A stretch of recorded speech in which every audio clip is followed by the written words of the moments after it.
financial couture. All these dropshipping gurus on YouTube make it seem like it's so easy. Do this and you can make 1,000, 2,000, 3,000 in a week or 20,000 in a month. When people hear that, some go and do exactly what these gurus mention, because as people, we all want financial freedom, right? But the truth is, there's a lot more that goes along with dropshipping. It's more than just finding a product, creating a website, marketing, and selling.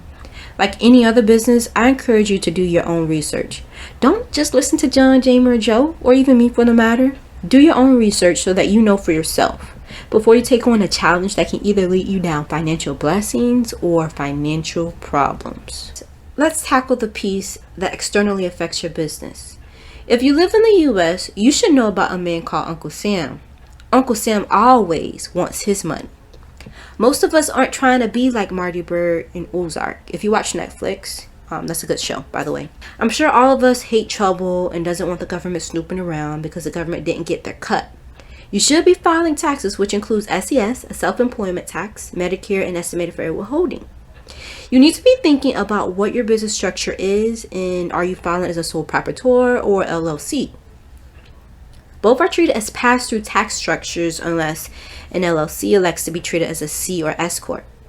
If LLC elects to be treated as a C or S corp, then the taxes may be treated slightly different. If you're interested in the difference between the three, let me know so that I can make a video about that. With any business, it's good to separate your personal finance from your company finance. For an LLC elected as a C or S corp, certain accounting methods are required. Commingling personal and business finances definitely with a C or S corp could be an accountant's worst nightmare. Even without electing LLC as a C or S corp, you should never entangle the two finances together. And I'll discuss the legal reasons why in a bit. Since we are on the topic of taxes, we can't forget about the fact of sales tax. Depending on the products or services you're selling and what states you're selling it in, state and county sales tax may be owed. Did you know it's illegal to collect sales tax without a sales tax permit? It's actually a misdemeanor, and if you forget to collect sales tax, you will receive a penalty and interest on the due amount. Determine what states you have nexus in and who you owe and when do you owe them and for what products and services. You have to take into account that some counties pay more sales tax than others due to the surtax. In some states, 5, as of 2022, has no sales tax. For example, in Clay County, Florida, you pay 6% sales tax, 1.5% surtax, which totals 7.5% sales tax. So don't be the person paying a huge penalty in or serving jail time due to sales tax evasion. A simple "I didn't know" won't cut it.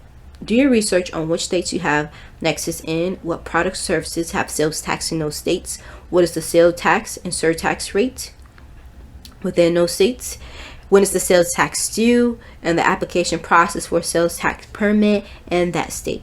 Check out the state's revenue website for sales tax information and to apply for your sales tax permit. If it becomes too overwhelming, there are services like QuickBooks, TaxJar, Avalara that can help with assisting you with paying your sales tax. However, I think it's important to understand concepts like this so that if something doesn't look right, you can fix it or hire someone to. And always, if you don't understand something or think something is way over your pay grade, pay a professional like a CPA, tax lawyer, etc. for peace at night. Sometimes you just can't do everything yourself. LLCs are sole proprietor. Answer this by answering this question. Do you want your personal finances separate from your business finances? If your answer is yes, then an LLC may be the route for you. As an example, let's say you have an LLC and something happens with you personally and people sue you. Guess what? They can't touch your business, but here's something you should know. A single member LLC doesn't provide separation of business and personal assets like a multi-member LLC in states like Florida. What does this mean? People can go after both your personal and business assets if there's a lawsuit, if you are a single member LLC. So pay attention to that. Here's some interesting facts about LLCs. In nominee, LLCs can provide a privacy curtain for those that want to protect their personal information from the record.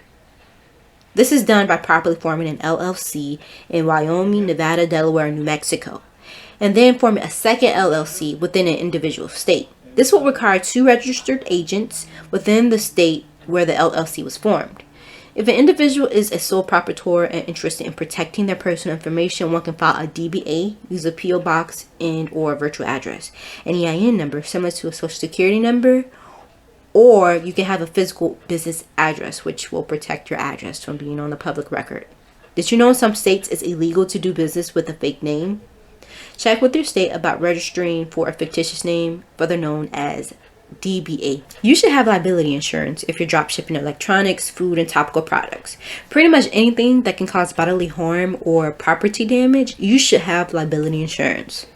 Liability insurance may cost as little as $30 per month. So check out websites like Geico, Nationwide, and Farmers, to name a few. Choose the insurance that best fits your needs. I recommend speaking to business groups in your niche to find out their recommendations of liability insurance, and then finally talking to the company's agents. With all that in mind, you can get the gist of what type of liability insurance you may need.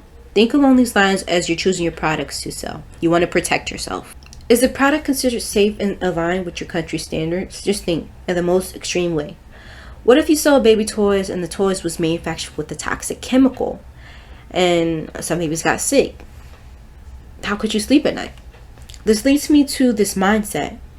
Research your product and research your distributor, manufacturer, and anyone involved in your supply chain.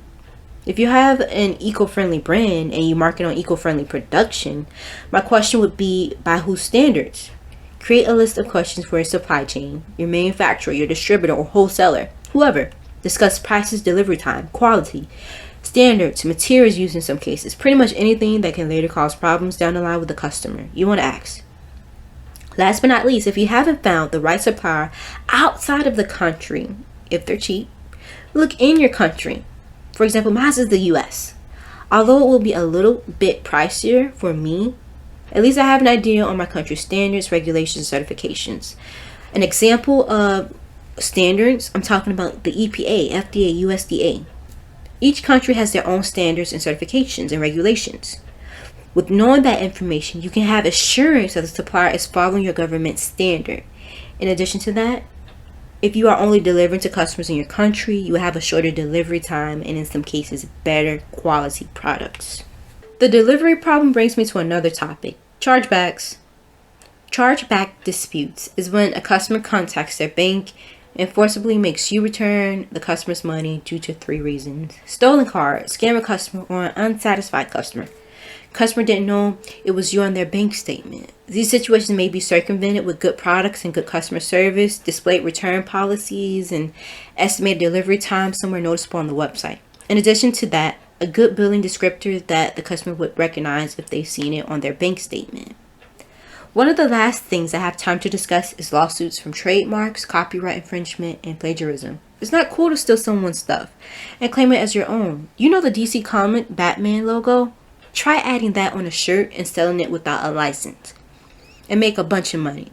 You might get away with it, but if you don't, you might have to pay a hefty fine. Another thing that I don't recommend is copying pictures from other sites and pasting it as your own. Even if a distributor stated you can use their products, just take your own because you never know where they got their pictures from in the first place. What you can do is purchase your product that you are dropshipping and do a photo shoot for it yourself. And why is this a great idea? Because this gives you a chance to see what your customers are receiving in regards to the packaging and product quality. And you also get to see how fast the item is delivered to you, and also a chance to take your own pictures with the actual product. You won't have to worry about copyright infringement and possible cease and desist orders from models because you never got the permission to use their face in the first place. I've seen this a few times where someone would just copy and paste someone's product information and plug it in the website. I don't recommend that either. Write your own description, or if you need help, work with someone that is good with writing. You don't want to be a copy of someone else. You are building a brand. Take your own picture, write your own description. This may take you more work, but it will save you time and money in the long run. After all, you're not just making a business to make a couple thousand and then throw it away. You're making a business for it to grow and prosper. All the work you're putting into it is your investment. It's your seed. Matter of fact, the new marketing skills that you acquire by doing it yourself, it will only help your business grow, and you won't have to worry about needing to copy from anybody ever. Because in time, you will know how to do it all by yourself, and maybe even better. As you start your venture, do your research, ask, and then do more research. You will be surprised on what you learn and how it may save you in the long run.